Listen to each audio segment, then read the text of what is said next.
Assalamualaikum warahmatullahi wabarakatuh. Ketemu lagi dengan saya, Junita Laura Haryanti, NIM 1814080005 dari Tadris IPA Fisika A, UIN Imam Bonjol Padang. Video kali ini saya masih membahas tentang mata kuliah metodologi penelitian yang diampu oleh Ibu dosen, yaitu Ibu Dr. Miliasari, SPD MSI. Pembahasan kali ini yaitu tentang bab 2, tinjauan pustaka. Sebelum teman-teman menonton videonya, jangan lupa subscribe channel YouTube saya, like dan komen, serta bagikan kepada teman-teman yang lain. Semoga video-video yang saya buat ini bisa bermanfaat buat kita semua. Selamat menonton. Bab 2, tinjauan pustaka. Subtopik pertama yaitu pengertian dan pentingnya kajian pustaka. Kajian pustaka adalah kegiatan meliputi mencari, membaca, dan menelaah laporan-laporan penelitian dan bahan pustaka yang memuat teori-teori yang relevan dengan penelitian yang akan dilakukan. Dan pentingnya kajian pustaka yaitu menentukan konteks topik permasalahan, menemukan variabel yang relevan, dan memperoleh perspektif baru. Kajian pustaka disebut juga kajian literatur atau literatur review. Pentingnya kajian pustaka. Adapun alasan-alasan pentingnya melakukan kajian pustaka menurut Hart dalam Randolph tahun 2009 yaitu yang pertama, membedakan apa yang telah dilakukan dan apa yang perlu dilakukan. Yang kedua, menentukan variabel-variabel penting yang relevan dengan topik. Yang ketiga, mensistensikan dan memperoleh suatu perspektif baru. Yang keempat, mengidentifikasi hubungan antara gagasan dan praktik. Yang kelima, menentukan konteks topik atau permasalahan. Yang keenam, merasionalisasikan pentingnya masalah. Yang ketujuh, meningkatkan dan menemukan kosakata subjek. Kedelapan, memahami struktur isi. 9, mengaitkan ide dan teori dengan penerapan. Adapun alasan secara rasional perlunya kajian pustaka yang diungkap Gall, Bort and Gall tahun 2003, membatasi masalah penelitian, menemukan arah baru penemuan, menghindari pendekatan yang kurang berhasil, memperoleh pemahaman meteologis, mengidentifikasi rekomendasi untuk penelitian lebih lanjut, dan mencari dukungan teori utama. Kriteria pemilihan sumber pustaka. Kriteria untuk menilai penggunaan dan kehadiran kajian pustaka mencakup ketepatan, kejelasan, empiris, kemutakhiran, relevansi, organisasi, dan meyakini. Klasifikasi kajian pustaka menurut Koper tahun 1988. Kajian pustaka diklarifikasikan menjadi yang pertama yaitu fokus, yang kedua tujuan, yang ketiga perspektif, yang keempat cakupan, yang kelima organisasi, dan yang keenam audiensi. Peranan kajian pustaka dalam penelitian. Ari, Jacobs, and Sorensen tahun 2010 mengungkapkan bahwa kajian pustaka memiliki peranan penting. Yang pertama, pengetahuan penelitian terkait yang membantu membuat batas-batas bidang yang dikaji. Yang kedua, membantu penulis menetapkan masalah yang sesuai. Yang ketiga, membantu peneliti membatasi masalah penelitiannya dan mengklarifikasi serta membatasi konsep kajiannya. Yang keempat, melalui kajian pustaka terkait, peneliti dapat berjalan metode atau metodologi mana yang ampuh dan yang kurang memberikan dukungan. Yang kelima, kajian pustaka terkait membantu menghindari adanya pengulangan yang tidak diperlukan dari kajian atau penelitian sebelumnya.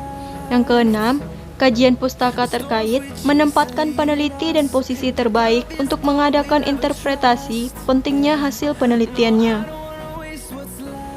Bagian proposal atau persiapan penelitian yang membutuhkan kajian pustaka.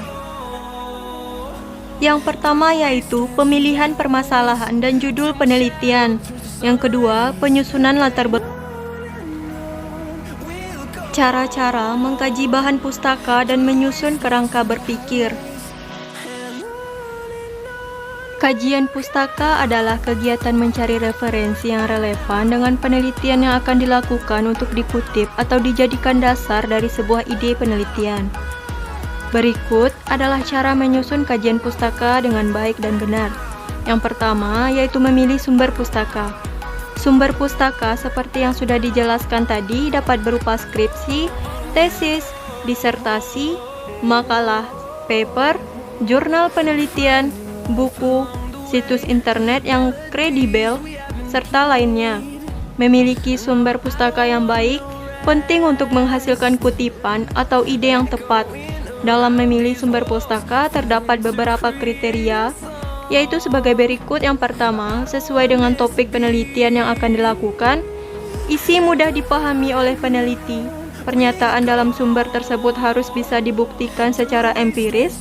Sumber pustaka harus terorganisir supaya lebih mudah dalam mencari informasi yang dibutuhkan, sesuai dengan perkembangan zaman dan sesuai dengan teori terbaru. Berhubungan dengan penelitian dan sumber tersebut harus terpercaya. Yang kedua yaitu menelusuri sumber pustaka. Setelah ditemukan beberapa sumber pustaka yang sesuai dengan penelitian yang dilakukan, maka langkah selanjutnya adalah menelusuri isi di dalam sumber pustaka untuk mencari kutipan. Caranya, dengan melihat daftar isi terlebih dahulu, kemudian membaca secara keseluruhan bagian sumber pustaka yang dianggap penting. Yang ketiga, membaca sumber pustaka. Jauh lebih baik jika kita mengambil sumber pustaka dengan cara membaca dan memahami isi sumber pustaka tersebut supaya tidak asal mengutip. Tujuannya adalah untuk membentuk kerangka teori di dalam pikiran supaya mempermudah penulisan karya ilmiah. Yang keempat, mencatat hasil interpretasi terhadap sumber pustaka. Catatlah hal-hal yang dianggap penting di dalam sumber pustaka, kemudian menulis ulang yang kita baca sesuai pemahaman dan memeriksanya kembali untuk memastikan keakuratan kajian pustaka yang akan dibuat. Yang kelima, penyajian kajian pustaka. Setelah semua sumber pustaka didapatkan, maka langkah selanjutnya adalah menulis kajian pustaka. Pada umumnya, kajian pustaka berada di bab 2, suatu karya ilmiah. Kajian pustaka terdiri dari beberapa subbab yang menjabarkan semuanya yang berhubungan dengan penelitian yang akan dilakukan. Berikut ini adalah sintesis dari langkah-langkah melakukan kajian pustaka menurut Donald Ari dan Creswell. Pertama, mulailah dengan mengidentifikasi kata kunci topik penelitian untuk mencari materi, referensi, dan bahan pustaka yang terkait. Membaca abstrak laporan-laporan hasil penelitian yang relevan bisa didapatkan dari sumber perpustakaan, jurnal, buku, dan proceeding. Membuat catatan hasil bacaan dengan cara membuat peta literatur, urutan dan keterkaitan topik penelitian dan referensi bibliografi secara lengkap. Membuat ringkasan literatur secara lengkap berdasarkan peta literatur sesuai dengan urutan dan keterkaitan topik dari setiap variabel penelitian.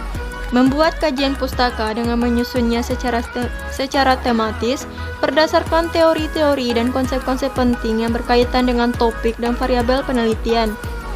Pada akhir kajian pustaka, kemukakan pandangan umum tentang topik penelitian yang dilakukan berdasarkan literatur yang ada, dan jelaskan orisinalitas dan pentingnya topik penelitian yang akan dilakukan dibandingkan dengan literatur yang sudah ada. Pengertian kerangka berpikir. Kerangka berpikir merupakan sebuah model atau juga gambaran yang berupa konsep yang di dalamnya itu menjelaskan mengenai suatu hubungan antara variabel yang satu dengan variabel yang lainnya. Tahapan penyusunan kerangka berpikir. Pada kondisi awal, di mana seorang guru belum menggunakan alat peraga. Kemudian, siswa yang diajarkan itu mendapatkan hasil belajar yang rendah. Setelah itu, diadakannya sebuah tindakan di mana guru tersebut menggunakan alat peraga dalam pembelajaran. Terdapat 2 siklus. Pada siklus pertama, penggunaan alat peraga secara kelompok, dan siklus kedua, penggunaan alat peraga secara individual. Setelah adanya tindakan, maka akan didapatkan kondisi akhir. Adapun langkah-langkah atau tahapan dalam menyusun kerangka berpikir, menentukan variabel yang lebih detail, membaca buku-buku hasil penelitian, mendeskripsikan teori serta hasil penelitian, menganalisis teori dan juga hasil penelitian secara kritis, menganalisis komparatif tentang teori dan hasil penelitian, sintesa kesimpulan, dan kerangka berpikir. Selanjutnya yaitu aturan pengutipan penulisan body note, footnote, dan endnote. Adapun prinsip-prinsip dalam menuliskan catatan kaki. Yang pertama, catatan kaki dicantumkan di bagian bawah halaman, dipisahkan dengan naskah skripsi oleh sebuah garis. Pemisahan ini akan otomatis dilakukan oleh program Microsoft Word dengan cara mengklik insert, kemudian reference, kemudian footnote. Yang kedua, nomor catatan kaki ditulis secara urut pada tiap bab, mulai dari nomor 1. Artinya, catatan kaki pertama di tiap awal bab menggunakan nomor 1, begitu seterusnya.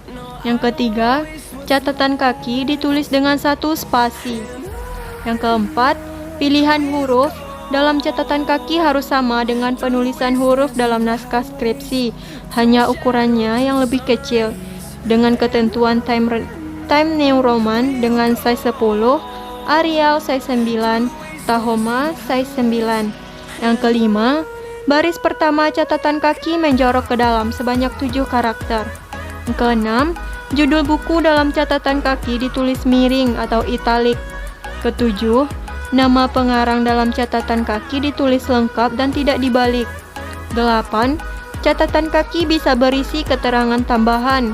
Pertimbangan utama memberikan keterangan tambahan adalah jika keterangan tersebut ditempatkan dalam naskah atau menyatu dengan naskah, akan merusak alur tulisan atau naskah tersebut. Tidak ada batasan seberapa panjang keterangan tambahan, asalkan proporsional. Prinsip-prinsip dalam menuliskan catatan tubuh. Yang pertama, catatan tubuh menyatu dengan naskah hanya ditandai dengan kurung buka dan kurung tutup. Catatan tubuh memuat nama belakang penulis, tahun terbit buku dan halaman yang dikutip. Contoh, jika nama penulisnya adalah Arthur Asa Berger, maka cukup ditulis Berger. Nama penulis Jalaluddin Rahmat, maka cukup ditulis Rahmat. Terdapat 2 cara menuliskan catatan tubuh. Nama penulis, tahun terbit, dan halaman berada dalam tanda kurung, ditempatkan setelah selesainya sebuah kutipan. Jika kutipan ini merupakan akhir kalimat, maka tanda titik ditempatkan setelah kurung tutup catatan tubuh. Selanjutnya yaitu endnote. Endnote atau catatan akhir adalah catatan referensi yang diletakkan di akhir suatu karya tulis ilmiah sebelum daftar pustaka. Pada dasarnya, teknik penulisan endnote persis sama dengan footnote. Demikian pula ketentuan-ketentuan yang berlaku untuk footnote juga berlaku untuk endnote, termasuk ketentuan untuk penulisan daftar pustaka. Perbedaannya, endnote diletakkan di bagian akhir suatu karya ilmiah. Selanjutnya yaitu penelitian relevan dan cara penulisannya. Penelitian relevan adalah suatu penelitian sebelumnya yang sudah pernah dibuat dan dianggap cukup relevan atau mempunyai keterkaitan dengan judul dan topik yang akan diteliti. Manfaat digunakannya penelitian terdahulu dalam penelitian adalah mengetahui bangunan keilmuan terkait permasalahan yang diteliti, yang telah dibuat oleh orang lain atau peneliti lainnya, menggambarkan secara jelas perbedaan penelitian yang akan dilakukan dengan penelitian lain yang telah ada sebelumnya. Ini memiliki kemiripan sehingga terhindar dari plagiarisme atau penjiplakan, memperkuat atau mendukung kekuatan penelitian yang akan dilakukan dengan adanya referensi ilmiah lain yang memiliki relevansi dengan penelitian Anda. Agar peneliti terdahulu yang dibuat benar, maka harus mengetahui unsur-unsur apa saja yang terkandung di dalamnya.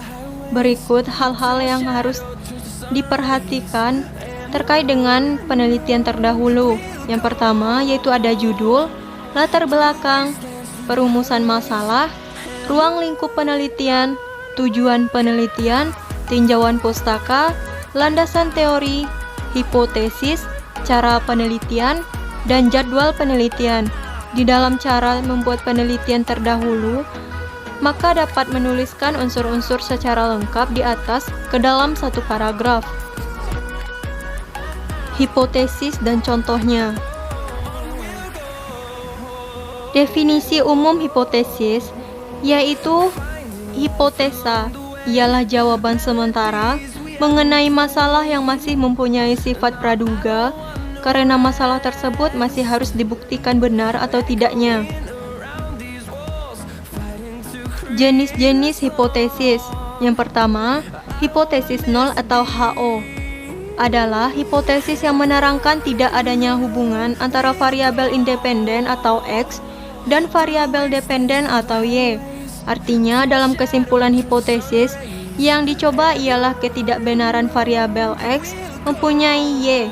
Contoh, tidak terdapat hubungan antara warna baju dengan kecerdasan mahasiswa.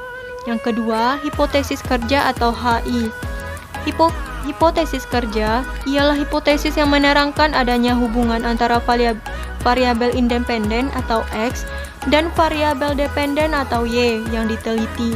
Perolehan perhitungan HI tersebut akan dipakai sebagai dasar penyelidikan informasi penelitian. Adapun fungsi hipotesis yaitu untuk menguji bukti teori, mendorong timbulnya teori, menerangkan kejadian sosial sebagai prinsip untuk memfokuskan penelitian, memberikan kerangka untuk menyusun kesimpulan yang akan diperoleh, memberikan gagasan terkini untuk mengembangkan suatu teori, memperluas wawasan peneliti tentang suatu indikasi yang sedang dipelajari, dan memberikan arah pada penelitian.